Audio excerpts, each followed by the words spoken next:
Welcome, and thank you for tuning in. You're listening to the Beyond 50 radio program. I'm Daniel Davis.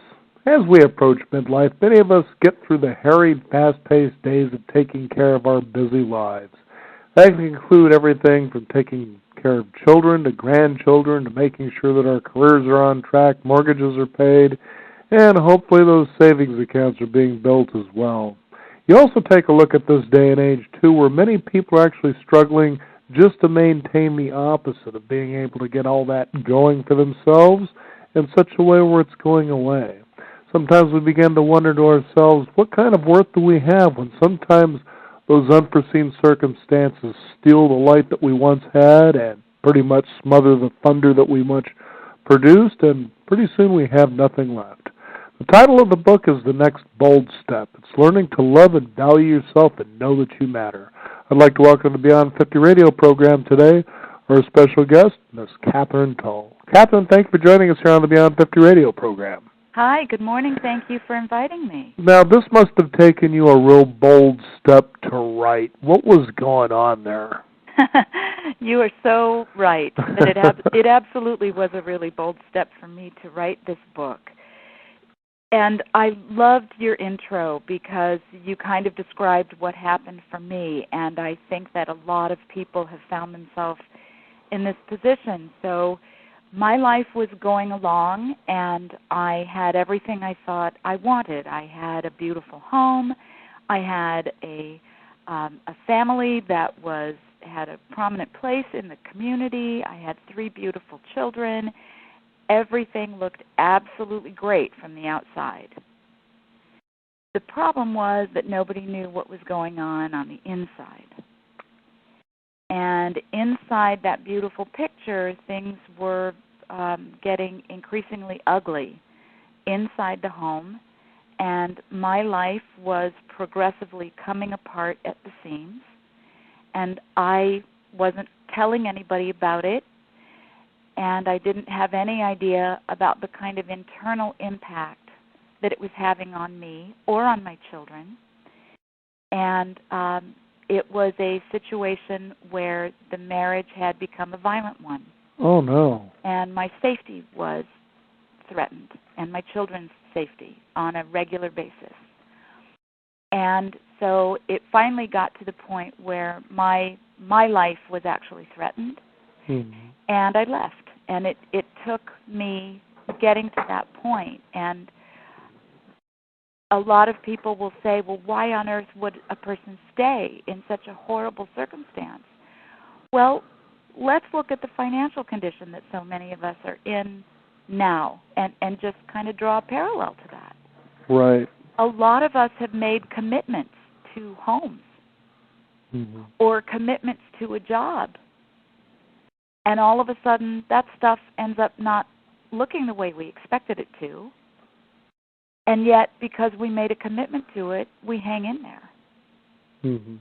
And we hang in there until we find that our fingernails are literally shredding, and we can't hang in there anymore. And then we're forced to take a really bold step and make a decision that stretches us so far outside of our comfort zone that it really does feel like everything is falling apart. And having to go through that process myself, what I discovered is that I had to really learn to believe in myself in a way I never, ever had dreamed I had to before. Does that make any sense? You know, Catherine, it makes more sense than I think sometimes a lot of our listeners can actually imagine, especially when you're approaching, at this juncture of one's life where you look back and, it even starts creeping up on you, I'm sure, even earlier than when you start to approach maybe the age of 50, that you start thinking, why have I made the choices in a lot of cases that I've made that's put me right where I am? And that goes for people who may be doing very well, let's say financially, have done a lot of those things. And they just kind of look and go, wait a minute, there's just, what am I doing? So what you're saying makes a lot of sense, I think, to our listeners out there. I'm so glad. And I also want everybody to know that I am right there in the age category. I am going to be 56 years old this year. I have 3 grown children. I have a 31-year-old, a 23-year-old, and a 22-year-old. I have raised them for the better part of their lives completely on my own, with no support from extended family and very minimal financial support from anybody. And I really get it, how hard life can be. Mm-hmm. And believe me, that wasn't what I thought I was getting into. You know, I thought I was going to be married. I thought I was going to be married forever. I thought I was going to have a life like the lives we see in the movies. Boy, Walt Disney, I think, had the right idea with the fantasy, but we got led in the wrong direction by the outcome, didn't we? It's absolutely true. And, you know, I'm so glad that you mentioned that we get to a point where we look back and we go, wow, why did I make the choices I made? Mm-hmm. Let me share a little story with you. Very recently I was talking with someone who is just a beautiful, accomplished, in our age group, has a life that is completely enviable from the outside. And this individual is also what society would deem as very attractive. So from the outside, you know, this is really somebody that you would take a look at and go, oh my God, I wish I had their life. It looks so easy and so perfect, and all the pieces are together in the right place. But this individual was sharing with me just recently a tremendous lack of self-value. Mm-hmm. Because what they realized, and I can really relate to this, I was taught, and this individual was taught, that their self-value is determined by how much money they earn and the kinds of things that they have. So let me confide something in you and all of your listeners, because I don't really believe that I have anything to hide. I'm in the process of a short sale on my own home right now. I didn't intend for it to go this way. I have had a lot of very difficult emotions around this situation because I absolutely was taught that my value is deeply tied into where I live and what that looks like and what other people will think of me. And until I was confronted with this situation, and this hadn't happened when I wrote the book, this is even a new bold step that I'm having to take. Right. Until I was confronted with this situation, I didn't realize how deeply my sense of identity was tied into the place that I live in. And the whole understanding that was the catalyst for my writing this book, the next bold step, is that as long as I am tying my identity to tangible things that are outside of me, those can be taken away by external circumstance. Even though you were doing what seems to be the predictably right thing to do. Exactly. I did everything that society says is the right thing to do. Mm-hmm. But still, external circumstance turns out to be such that even that formula just didn't work. And when we continue to tie, when you, like this individual that I was describing to you, who is coming to an understanding at this stage in their life that they don't really value themselves very much because their identity is tied into what they do and how much of a paycheck they bring, and right now they are not satisfied with their paycheck. Mm-hmm. And they're very highly dissatisfied with their employment. And yet, that's where their identity is tied into. And so this individual is walking around on a daily basis questioning their very value in the world because their identity is not intrinsically anchored. It's not anchored to their own sense of I matter no matter what anybody else thinks of me. And I hadn't felt that way before. And that's been my journey over this last decade, is learning that I do matter, no matter what anybody else thinks of me. Just as you do, just as every single person listening to this show matters, no matter what anybody else says. Now, Catherine, taking the step when you did, it's incredible, first of all, and I applaud you for taking what I would always consider to be the courageous hero's journey. It's to realize that what you have to do can certainly by all means be weighed and measured by the consequences of let's call them the beginning circumstances. For instance, you've got your immediate community that surrounds both you and now your former husband. This is friends and relatives. We're talking about parents here. Your little circle of influence right there alone that you had to live with for many years. The other thing, too, is your children themselves, and that you even just, first of all, entertaining the fact that something needs to change is hard enough just to even come to that decision, because I'm sure you had to wrestle like crazy mentally, day in and day out, night after night, tossing and turning. Probably took a lot of showers, too, I'm sure, because that seems to be a safe haven, nice, hot, warm, running water all by yourself.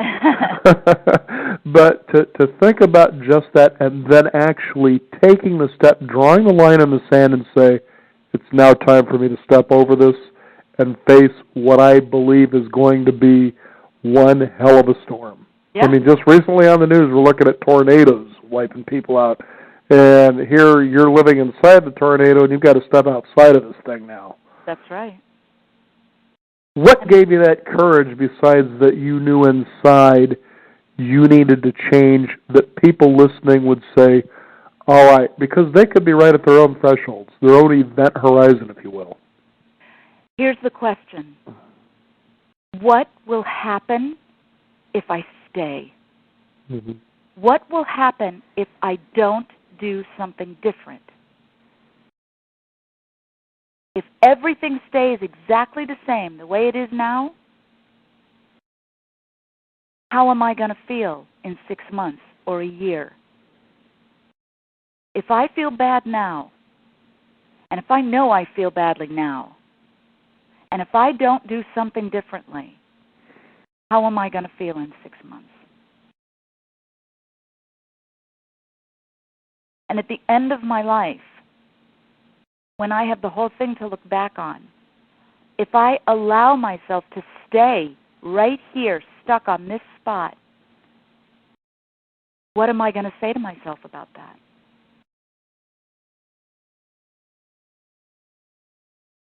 I think that's the crucial question. Mm-hmm. How am I going to feel if I don't do something differently? And here's the $64,000 question. Often, in those moments when things are that bleak, we have just about stopped caring. Mm-hmm. And there were many days that I would try to say to myself, what if nothing changes? And I really had just about gotten to the point where I didn't care anymore. Mm-hmm. And at that point in time, I still had my children to protect. And I think that in that moment, it was literally, who would take care of my children if something happened to me? And that's what drove me out of my comfort zone. But I am a different person today than I was 12 years ago. Because what I have come to learn in the last decade, and this is what I am so passionate about sharing with others and helping them get in touch with, is that most of us in our age category now, over 50, most of us, our children, if they're not already launched, they're pretty close. Maybe they're in high school at this point. Although I do have friends that have babies and they're in their 50s. And I got to say, I'm really glad it's them and not me at this point. Right. One of my favorite people in the world is getting close to 60, and they have 2 small children. One of them is not even out of diapers yet. And God bless them, because I'm really glad it's their life and not mine that's at that stage at this point. But a lot of us don't have somebody else to forsake ourselves for at this point, which means that you have to care enough about yourself to stretch out of your comfort zone. And if you hadn't been taught that early on, if you had been taught that you always have to think about other people first, that your needs don't matter, that you always have to take care of other people's needs first. If you were one of the millions of people that learned that, how often do you actually stop and say, what's best for me? Right. What do I really need right now? I think also for our listeners to understand what's even more interesting here is that you went on as a result, you might even say in spite of the situation that you found yourself in, is that you went on to become a psychotherapist and a trainer as well as a speaker. So you really literally redefined your life. I did. Anybody who's decided to go into that field has to realize, and even if you haven't, folks, there's a lot of schooling and training, and those are a whole list of whole new habits that you have to have here.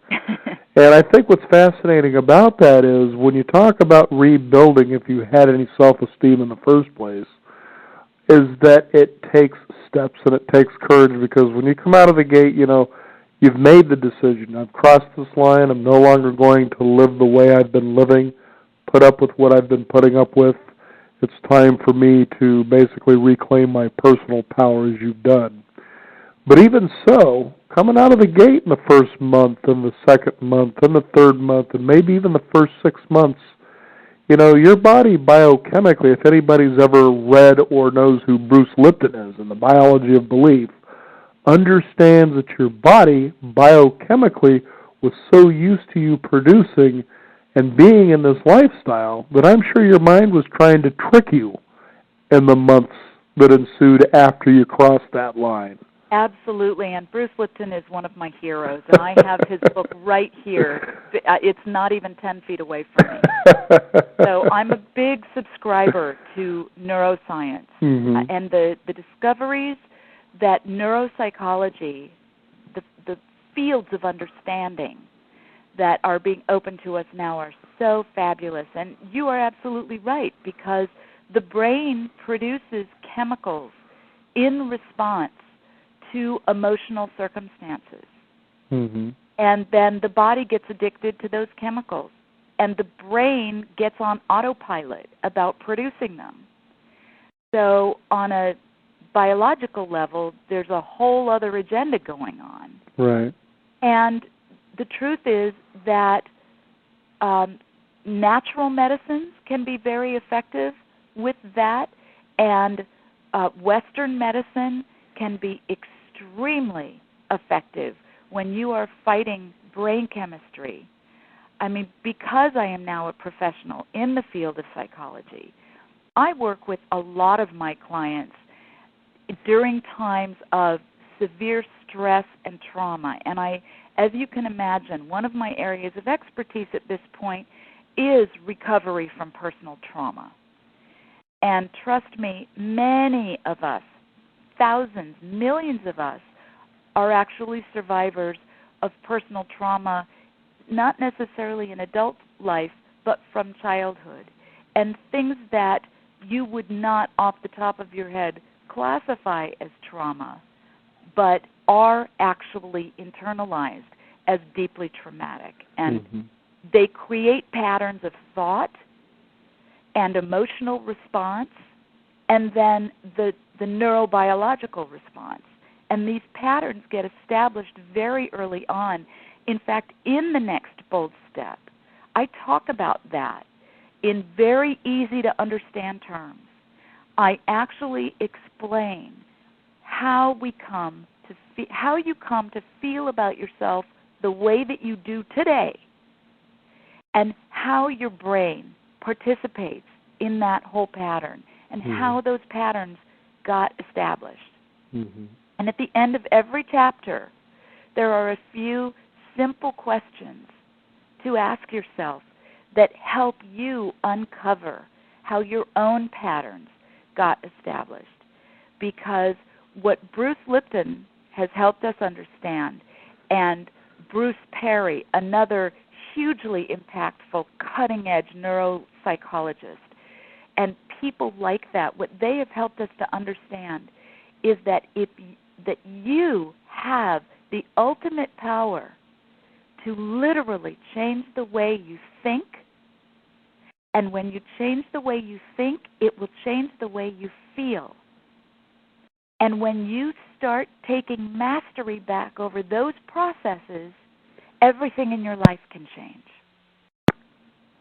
And in the next bold step, I take you through that process of unpacking those old patterns, those old behavior sets, in order to create the new ones that will support you to have the courage to move forward out of your comfort zone, that will even support you to be willing to consider the possibilities if you'll step out of the comfort zone. And I literally lay out all those strategies and all those techniques in a really easy to understand way. And I share some of my personal poetry that I wrote along my own journey, and I have revealed a lot of stories about myself. Some of them are kind of silly, some of them are kind of sad, some of them are kind of funny, because I don't hold myself outside of these experiences at all. I am one of the many whose life was not perfect and had to go through a very difficult process of coming face to face with that. I have shed 1 million tears, maybe more. Sometimes I still do, because I am still a deeply passionate, deeply feeling person.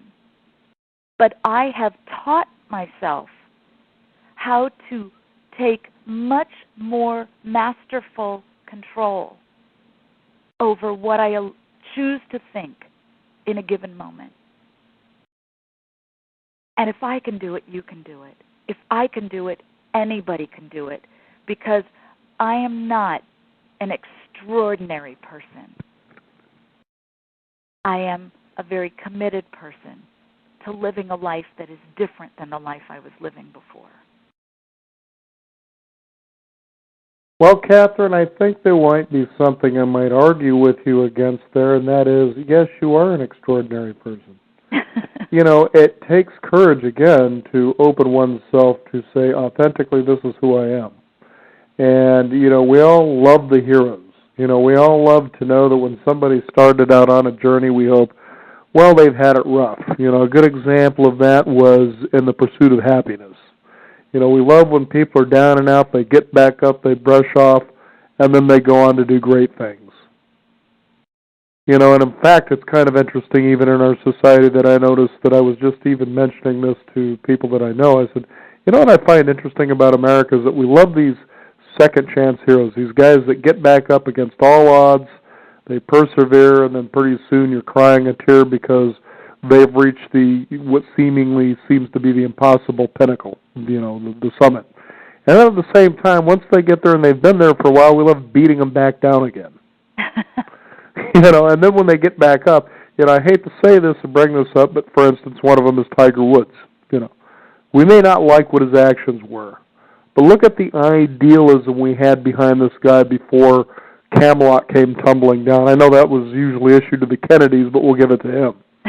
Okay, but I said here, you know, okay, so what? So this guy, you know, did what basically humans who get to a level of power and so forth did. He did that. Unfortunately, you know, yes. And he did. But what gave you the right to cast him in such an image that now you've got a sour taste in your mouth about that? You bought into this, you see. And now he's out there going, you know, I'm going to get back up and do it again. And when he starts doing it, everybody's going to jump on the bandwagon again. that means that we all inherently are looking at this going, well, it's good if he exposes those inner demons, but that's not for me. I'm going to go ahead and keep that hidden. Will you go ahead and you keep that authentic self of yours hidden, while the rest of us do the extraordinary things, such as you, by saying, this is how you really live. And it does take courage. Thank you. I deeply appreciate your acknowledgement. And it does take courage. And I do believe that if I can do it, anybody can do it. Because I was not raised to be a hero. And I had to dig so deep inside of myself, and I still do on a daily basis. I mean, I wouldn't be surprised if some of your listeners can join me in understanding how difficult going through the short sale process is. And so on a daily basis, I'm having to dig deep down inside and tap back into that courage and that boldness and keep saying to myself, I can get through this. The sun is going to come back out tomorrow, even though today the sky may feel so gray to me. And it is about having the courage to dig into, to find that well, because every single one of us has such a well of self-belief and self-value and courage available to us. But if it wasn't shown to us early on, then as adults, we have the possibility of making a conscious choice to go find it and utilize it and celebrate it. And that's what I am all about. I like in your second chapter a quote that you have here from Shirley MacLaine. If I could know me, I could know the universe. Yes. One of the things that I have discovered, well, a couple of things, is that we the human race, are so much more alike than we are different. And it is absolutely true of my journey that the more I get to know myself, the more I understand so many more people around me. And the more that I will look compassionately at my own life and my own decisions and the consequences of those decisions, like you were talking about earlier, if I look at those with judgment and just beat myself up and hate on myself for what I have done, and if I just sit and live in regret, and trust me, there's plenty that I could sit, and I have had those days, and still do sometimes, where I say, oh my God, why did I choose that? Why did I do that? Look at where I am now. But then I literally have to shake myself. And by the way, jumping in the shower is a great technique. I even talk about it in the next bold step for two reasons. One is that water literally breaks energy. So the energy that you are creating when you are feeling bad about yourself, that is very powerful energy, and it literally is a vortex that sucks you deeper into feeling bad about yourself.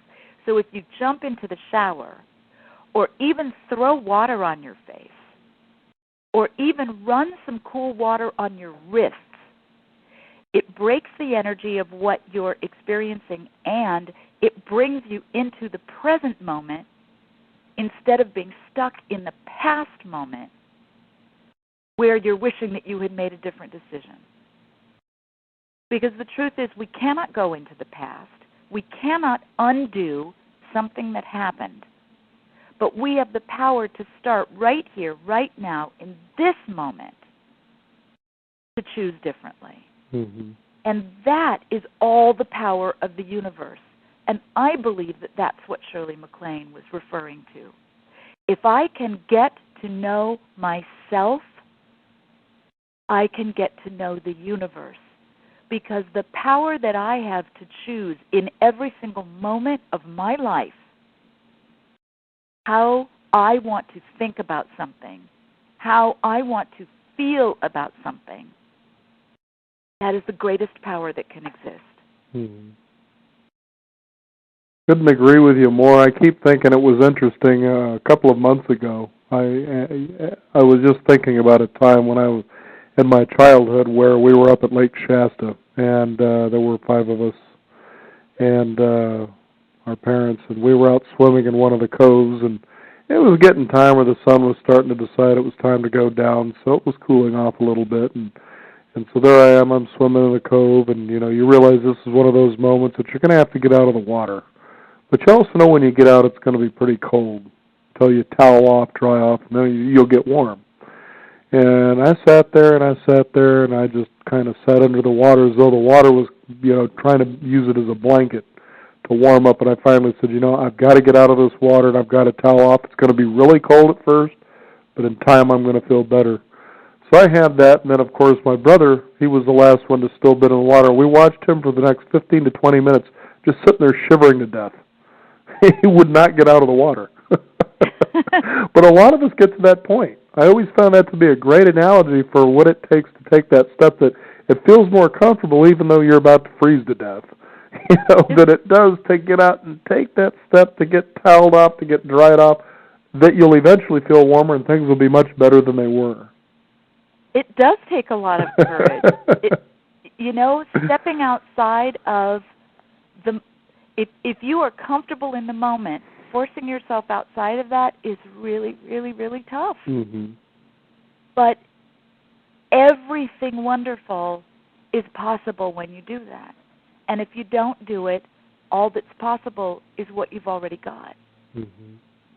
Now, sometimes what you've got, in fact, not sometimes, I would say pretty much always, what you've got feels much safer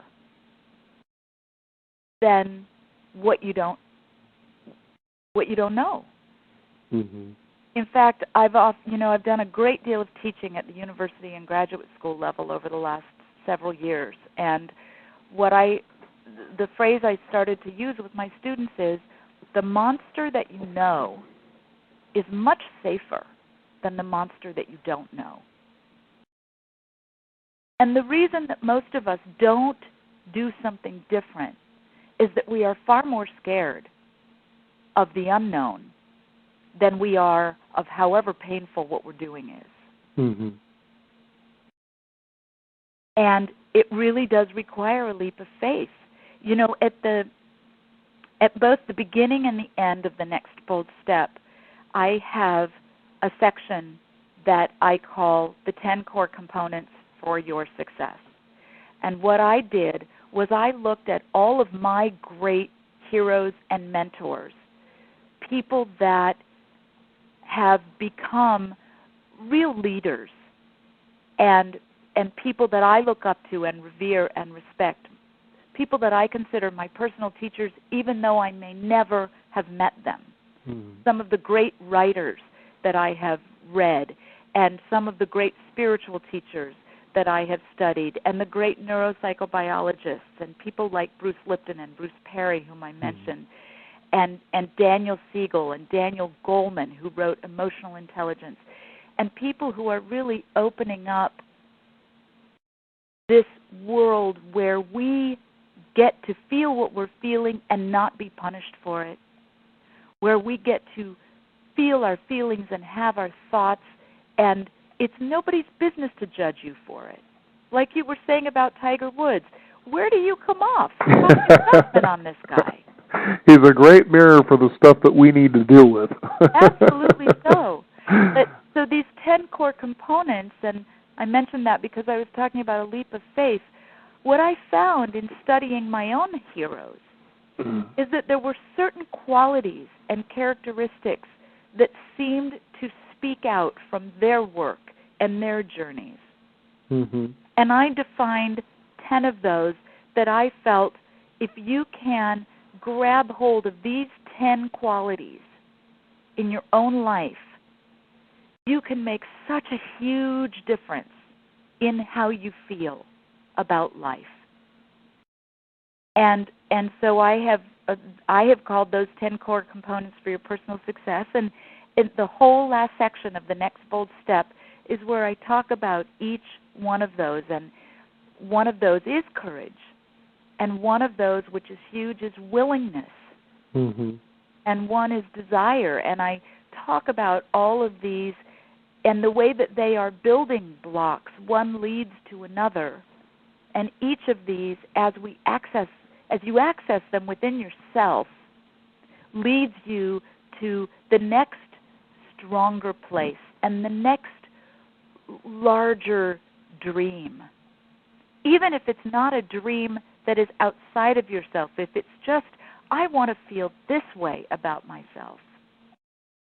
By beginning to make different choices in how you think, everything that you want to feel is possible.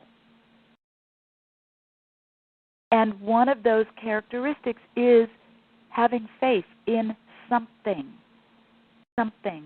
Whether it's a higher power, whether you call that God or blue sky or Mother Earth, no matter what you call the thing or the entity or the belief that you put your faith in, even if it's, like from the beautiful, optimistic movie Annie, the sun will come out tomorrow.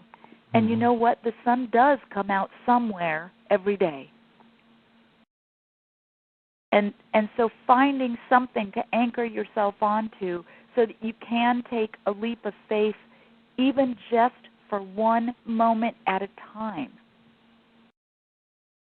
And believe me, I know what desperation feels like. Mm-hmm. I know what it feels like to be so scared that you can't breathe. I know what that feels like. And you just have to take the next breath. And take the next step, the next bold step, that is. That's right. Now, of course, for the listeners out there, we've given you 3 of her steps that she shares within her book, but you're going to have to pick up a copy of this book to find out what the other 7 are. Okay? We just want to be fair to the listeners out there because the biggest thing about making this work for you, regardless of the situation that you're in, is that you need to take action. Isn't that right, Catherine? That is right. And taking action can mean picking up a copy of my book so that it's all laid out really simply. It really is like a roadmap. And I have received such wonderful letters and calls and emails from people who are reading the book and using the book, and people that work with me personally have made such huge changes in their life that just start with one small choice, and then we build on that. And every choice that you make is an action if you do something about it. Mm-hmm. Now, Catherine, if you could, why don't you go ahead and give out your website where people can find out more? I'd love to, and it's so easy to remember, nextboldstep.com. thenextboldstep.com, and all it takes from you, the listeners out there, is the next bold stroke on your computer or your mouse to get there. Catherine Toll, thank you for joining us here on the Beyond 50 radio program. I love great stories like yours. Thank you so much. It's just been a pleasure to have a chance to chat with you this morning, and I just want to celebrate our bold step together and the bold steps that every one of your listeners are going to take in their own lives. Thank you so much. Thank you again. Again, the website is The Next Bold Step. Hey, if you didn't get that, then go to our website. You've been listening for a lot of years at beyond50radio.com. That's the number 50. We have a free weekly e-newsletter. We'll also archive this show within our blog, so you can also visit it there, listen, and share with others as well. I'm Daniel Davis. This is the Beyond 50 radio program, and remember, live your day past